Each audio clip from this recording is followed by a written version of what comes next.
Guys അങ്ങനെ ഞാനും മേടിച്ചു 48 piece dual tip markers set. അതിന്റെ സന്തോഷത്തില് ഇത് എങ്ങനെയാണ് വീഡിയോ എടുക്കേണ്ടതെന്ന് എനിക്ക് അറിയണ്ടായിരുന്നില്ല. അതായത് അതിന്റെ ഇടയിൽ കുറെ പൊട്ടത്തരങ്ങളൊക്കെ പറ്റിയിട്ടുണ്ടായിരുന്നു.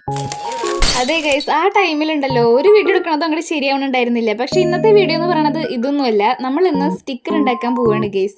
അങ്ങനെ സ്റ്റിക്കർ എന്ന് പറഞ്ഞു കഴിഞ്ഞാൽ സാധാ പോലത്തെ സ്റ്റിക്കർ ഒന്നുമല്ല. നിങ്ങളുടെ ഇപ്പോൾ ഒരു ഫോട്ടോ ഉണ്ടെന്ന് വിചാരിക്കുക. ആ ഫോട്ടോനെ ഇങ്ങനെയാണ് നമ്മൾ കുറെ സ്റ്റിക്കേഴ്സ് ആക്കി മാറ്റുക എന്നുള്ളത് ഞാനിതിൽ കാണിച്ചു തരാം. ഫസ്റ്റ് തന്നെ ChatGPT പോവുക, എന്നിട്ട് ഈ ഒരു പ്രോംപ്റ്റ് അതിൽ ടൈപ്പ് ചെയ്ത് കൊടുക്കുക. അത് കഴിഞ്ഞിട്ട് നിങ്ങളുടെ ഏത് ഇമേജ് ആണോ നിങ്ങൾക്ക് സ്റ്റിക്കർ ആയിട്ട് വരേണ്ടതെന്ന് വെച്ച് കഴിഞ്ഞാൽ ആ ഒരു ഇമേജ് ആ പ്ലസ് ഉണ്ടല്ലോ അതിൽ ഞെക്കിയിട്ട് ഫയൽസിൽ പോയിട്ട് ഇട്ട് കൊടുക്കുക. അപ്പൊ അതാ ഇതേപോലെ നിങ്ങൾക്ക് സ്റ്റിക്കർ ആയിട്ട് കിട്ടും. സംഭവം ഭയങ്കര ഈസി ആയിട്ട് നമുക്ക് കുറെ സ്റ്റിക്കേഴ്സ് ഉണ്ടാക്കാനായിട്ട് പറ്റുന്നുണ്ട്. പിന്നെ ഞാൻ ഇട്ടുകൊടുത്ത ഇമേജ് എന്ന് പറഞ്ഞത് നമ്മുടെ കടൽ ക്ലൗഡിന്റെ തന്നെയാണ്. അപ്പൊ ഇതേപോലെയാണ് നമ്മൾ സ്റ്റിക്കർ ആയിട്ട് എടുക്കാൻ പറ്റും. അല്ലെങ്കിൽ ഇത് സ്റ്റിക്കർ ആയിട്ട് പ്രിന്റ് എടുക്കാം, അല്ലെങ്കിൽ ഇതേപോലെ വരച്ചെടുത്തിട്ട് നമുക്ക് തന്നെ സ്റ്റിക്കർ ആക്കി ഉണ്ടാക്കാനും പറ്റും. അപ്പൊ എന്തായാലും സ്വന്തമായിട്ട് സ്റ്റിക്കേഴ്സ് ഒക്കെ വേണമെന്നുള്ള ആൾക്കാരാണെന്നുണ്ടെങ്കിൽ എന്തായാലും ഒരു നല്ലൊരു ഫോട്ടോ നോക്കി വെച്ചോ. ഇതേപോലെ അങ്ങോട്ട് ചെയ്താൽ മതി. നമുക്ക് സ്വന്തമായിട്ടുള്ള നമ്മുടെ തന്നെ കുറെ സ്റ്റിക്കേഴ്സ് ഇതുപോലെ ഉണ്ടാക്കാനായിട്ട് പറ്റും. ഈ വീഡിയോ കണ്ടിട്ടും സംഭവം മനസ്സിലായിട്ടില്ലെന്നുണ്ടെങ്കിൽ കമന്റിൽ പറയാൻ മറക്കണ്ട. നമുക്ക് ഒരു വീഡിയോയും കൂടി ചെയ്യാം. അപ്പൊ എന്തായാലും ഒരു ലൈക്ക് മറക്കണ്ട.